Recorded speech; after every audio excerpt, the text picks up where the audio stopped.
찬송가 261장.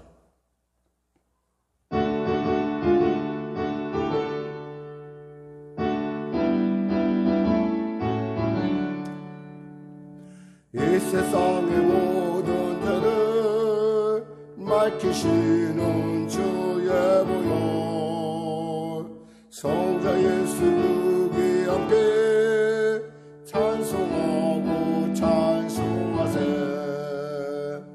주님 앞을 멀리 떠나 길을 잃고 헤맬 때에 나의 길을 따라오서 죄인이 구원하셨구나. 이는보다도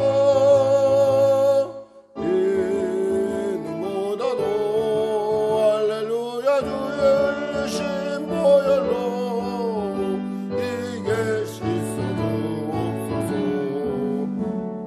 가시관을 쓰셨으니 피로 얼굴 물드셨고 십자가의 모진 것도 나를 위해 당하셨네. 말로 용용할 수 없는 구세주의 보석가심, 그네와 그 신사랑 찬송하고 찬송하세.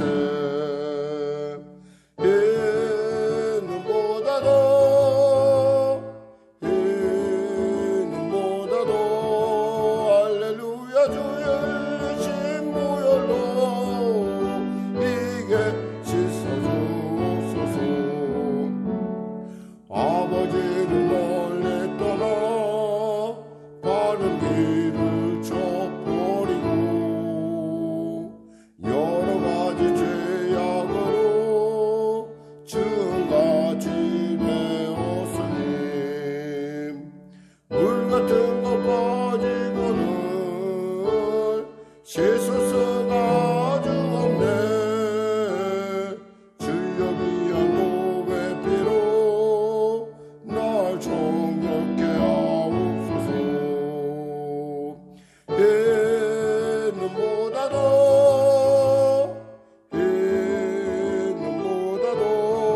할렐루야 주의 흘리신 보혈로 이게 씻어주옵소서.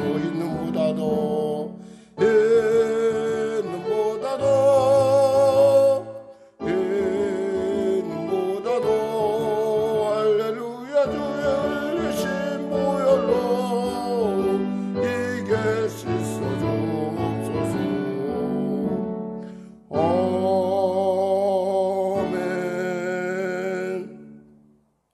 하나님 감사합니다. 오늘 하나님께서 귀한 아침, 은혜의 아침, 맑은 아침 우리에게 허락하여 주심을 감사합니다. 오늘도 말씀을 통하여 우리가 은혜 나눌 때 주의 성령께서 함께하여 주시고 깨닫게 하시고 말씀을 통하여 우리가 어떻게 이 어려운 시대 가운데 어떻게 예수를 믿는 사람으로서 또 하나님의 부르심을 받은 교회로서 어떻게 살아가야 될지를 알게 하여 주심을 감사합니다. 하나님, 우리 성령의 교회를 지켜주시고 붙잡아주시고 도와주시옵소서. 아버지의 온전하신 뜻 가운데 온전케 되는 교회 되게 하여 주시옵소서. 특별히 우리가 이제 교회 학교를 위해서 또 준비하게 하시는 하나님 감사합니다. 용기를 내게 하시고 천천히 주님께서 우리에게 감당할 만하게 하시는 하나님의 놀라운 은혜가 있음에 또 우리가 그 감당함 가운데 순종하며 나갑니다. 하나님, 우리 어린 자녀들에게 아버지 정말 기쁨이요 감사가 되는 귀한 아버지 교회 학교가 될 수 있도록 도와주시고 또한 그 가운데 애쓰는 손길을 기억하여 주시옵소서.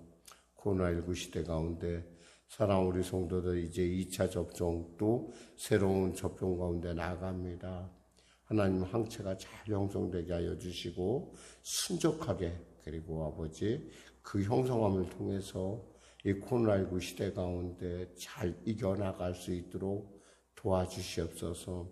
사랑하는 우리 권사님들, 우리 사랑하는 성도님들, 그리고 또 우리 사랑하는 집사님의 가정 가운데 또 범사에 주의 은혜가 임하게 하시고 연이어 계속되는 어린이들을 위한 그 접종 가운데 주님 크신 은혜를 부어주시옵소서. 특별히 변종이 많이 발생했다고 합니다. 하나님 도와주시옵소서. 아울러 아버지 간절히 바라옵기는 대통령부터 위정자들에게 위로부터 하나님의 지혜를 허락하여 주시고 또 하나님 나라 민족을 불쌍히 여기사 복음 통일 평화 통일케 하여 주시옵소서. 오늘도 말씀을 통해 나갑니다. 크신 은혜를 부어주시고 특별히 수술의 회복 가운데 있는 또 계속되는 항암 치료 가운데 있는 우리 귀한 권사님 건강에 건강을 부으시고 능력에 능력을 부으셔서 능히 승리할 수 있도록 도와주시옵소서. 아직도 마비된 부분을 갖고 있는 우리 집사님 가정 가운데 또 집사님의 연약한 가운데 치료 강점 받아야 주시고 완전하게 회복되게 하시고 간절한 간구 가운데 주님의 뜻을 알고자 하는 그 간절한 간구 가운데 하나님 분명하고 확실하게 말씀하시고 깨닫게 하시고 인도하여 주시옵소서. 사랑하는 우리 귀한 아버지 우리 집사님들 기억하여 주시고 오가는 말걸음 안전하게 보호하시고 특별히 우리 성식이 은혜를 베풀어 주시옵소서. 아울러 우리 온권사님 어깨 통증 치료하여 주시고 또 우리 이범용 권사님 손도 치료하여 주시고 중독과의 문제 가운데 열심을 다하여 최선을 다하여 달려가는 우리 귀한 자매에게 하나님의 놀라운 은혜와 하나님의 권능의 말씀과 하나님의 그 놀라운 소원의 주심을 통하여 능히 승리케 하여 주시옵소서. 하나님 도와주시옵소서. 감사하며 예수님의 이름으로 기도드립니다. 아멘.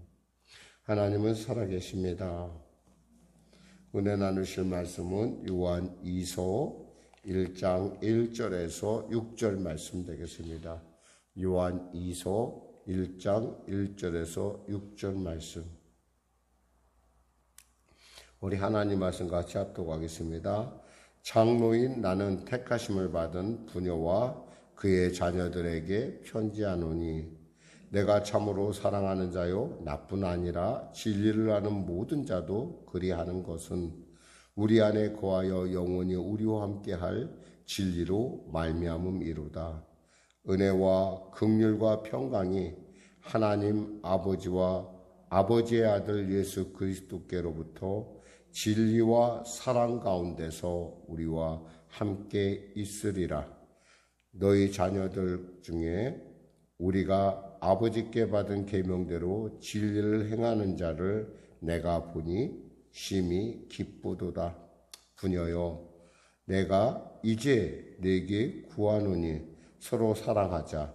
이는 새 계명같이 내게 쓰는 것이 아니요 처음부터 우리가 가진 것이라.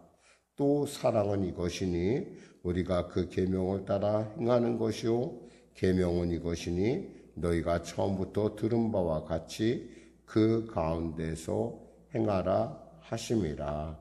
아멘. 오늘 저는 본문 말씀을 중심으로 진리와 사랑이라는 제목의 말씀을 나누기를 원합니다.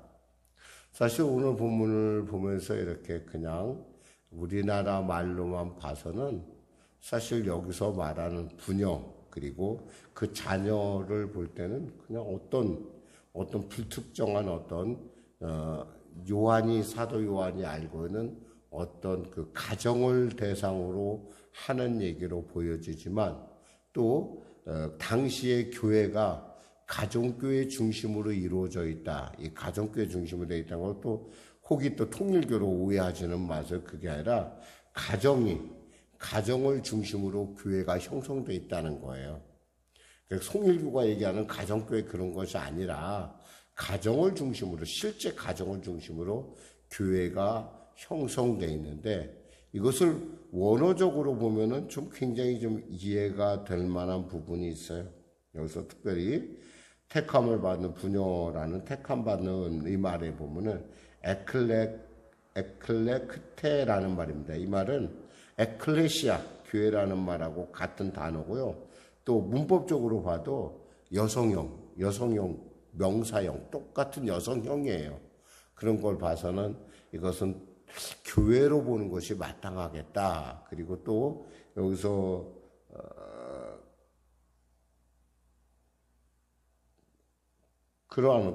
그러한 해석으로 보면은 이 문제가 조금은 좀 더 이렇게 원활하게 풀리지 않는가. 그러니까 두 가지 견해가 있을 수 있어요. 그냥 아까 처음에 제가 얘기한 대로 어떤 가정을 얘기하고 있다라고 보여지고 또 어떤 것은 교회와 그 성도들을 이야기하고 있다.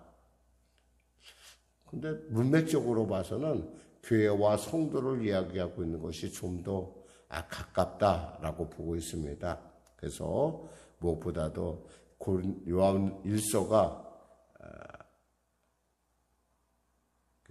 사랑의 서신이라고 한다면, 즉 무슨 얘기인고 하니 요한 1서가 교회 밖에 있는 적대 그룹에 대한 어떤 경계의 말씀이라고 한다면, 요한 2서는 분열의 조짐, 그로 인해서 교회가 이렇게 막 흔들리고 있는 분열의 조짐을 갖고 있는 공동체에 대해서 이렇게 위기를 극복해라라고 하는 권면의 말씀으로 보여집니다.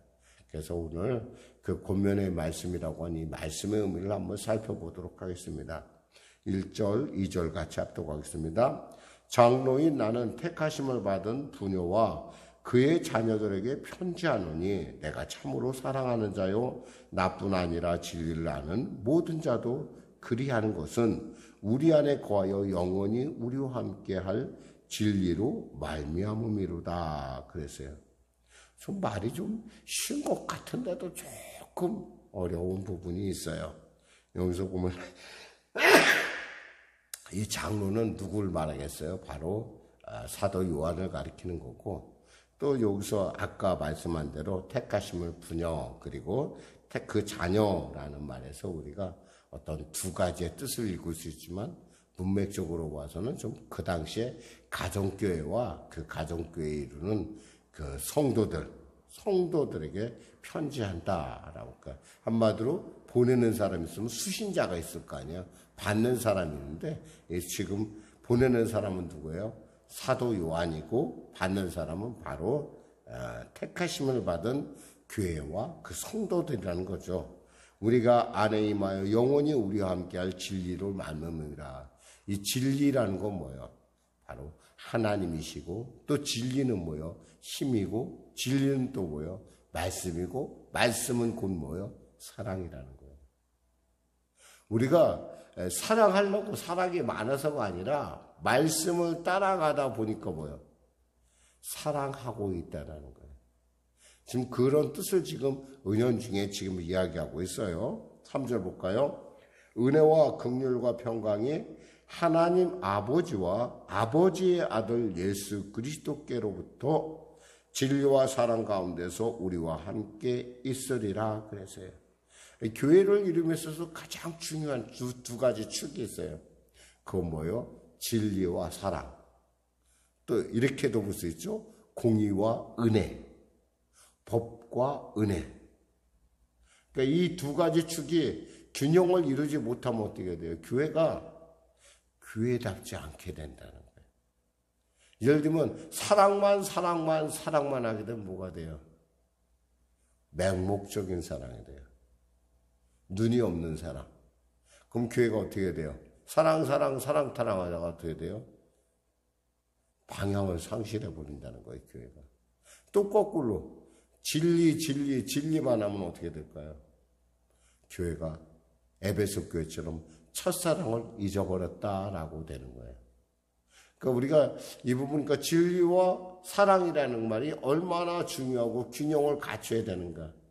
그러니까 정말 교회가 추구해야 될 것은 바로 진리와 사랑의 균형이에요.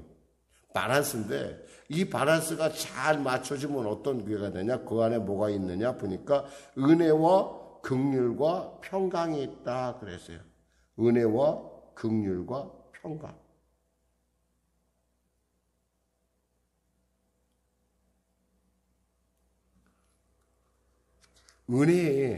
은혜가 우리 교회를 이끌어가는, 그러니까 이 교회를 이끌어가는 중요한 샘물이라고 한다면 평강은 뭐예요? 은혜와 진리와 평강. 그랬거든요. 여기서 분명히 뭐였을까? 은혜와 긍휼과 평강.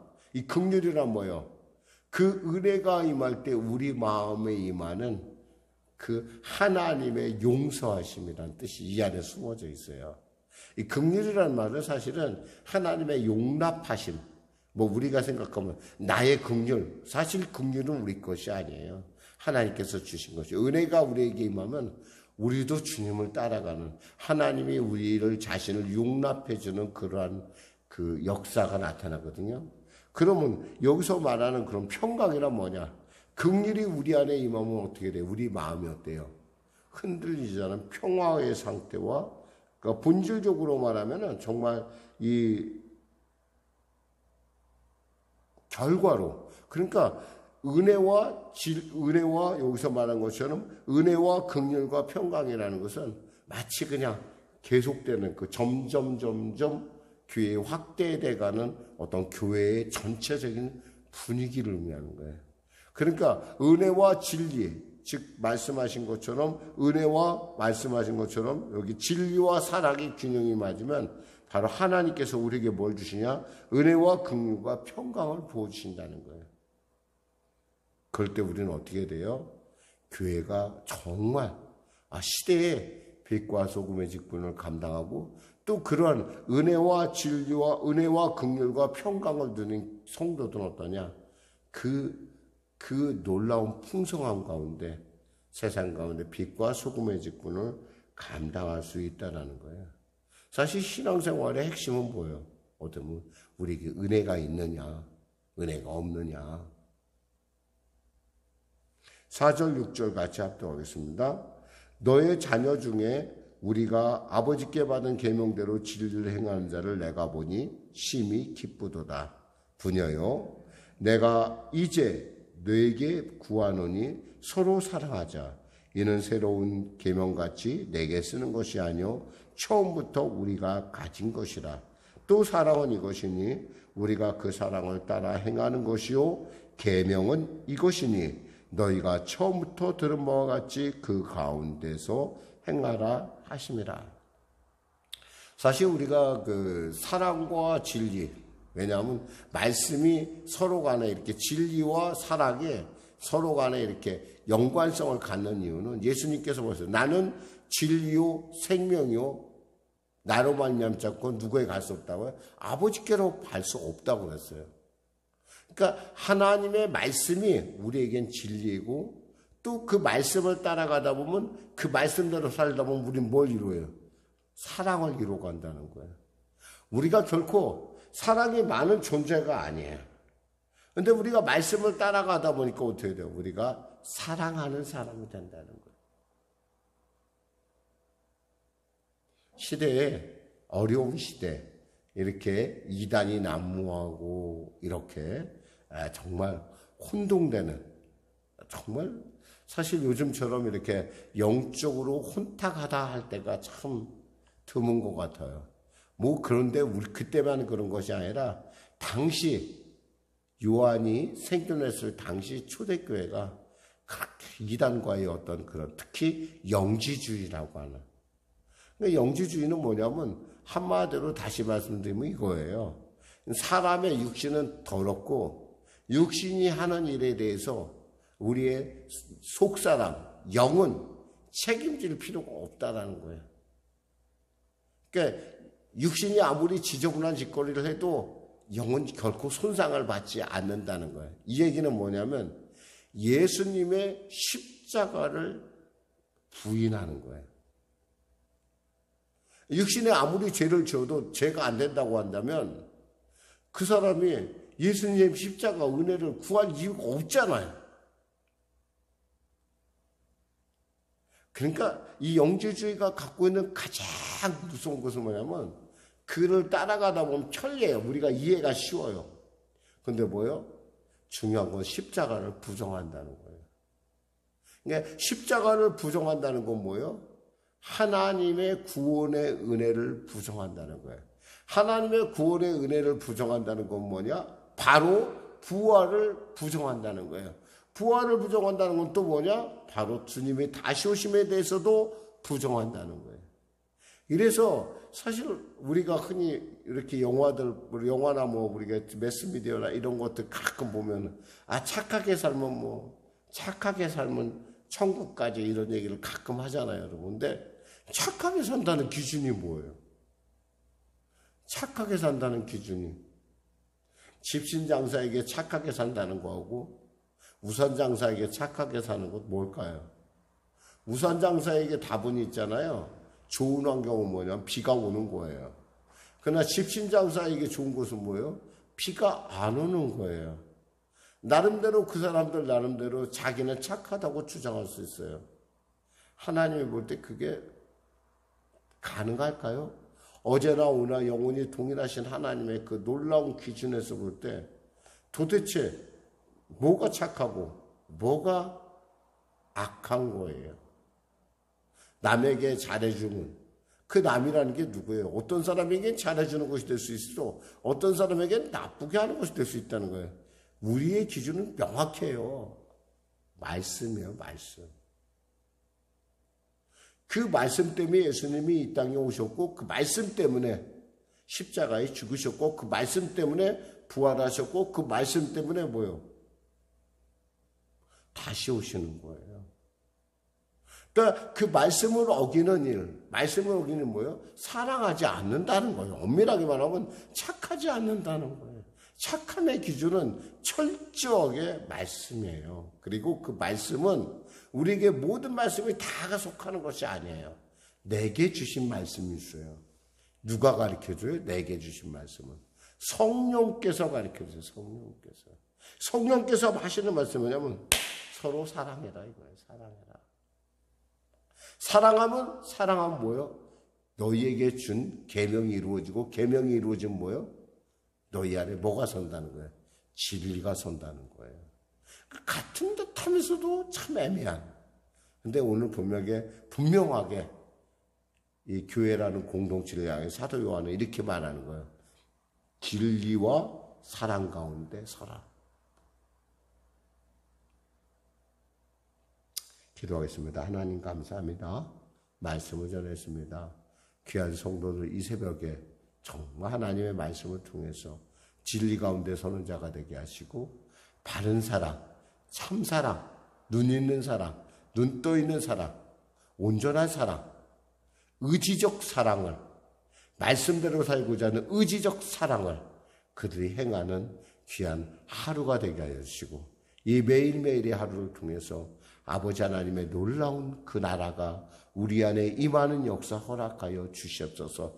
그것을 누리고 증거하며 우리를 통하여 하나님의 사랑이 세상을 향하여 흘러가는 역사가 나타나게 하여 주시옵소서. 성령님 우리를 도와주시고 우리를 강권하시고 우리가 그 진리에 살아가는 것이 얼마나 행복하고 얼마나 즐거운 것인지 말씀대로 사는 것이 결코 무겁지 않다라는 걸 알게 하여 주시옵소서. 예수님의 이름으로 기도드립니다. 아멘. 우리 말씀 생각하며 우리 찬양하고 기도하겠습니다. 찬송가 595장입니다.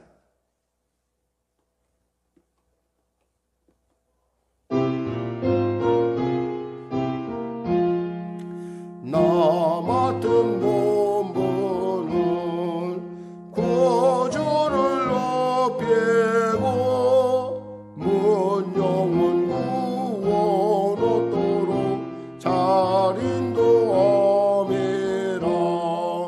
부르심 받도록 내 형제 섬기며 구주의 뜻을 따라서 내 정성 다하리. 주 앞에 모든 일 잘 행케 하시며 이후에 주님 배울 때 상 받게 하소서. 나 항상 깨어서 늘 기도들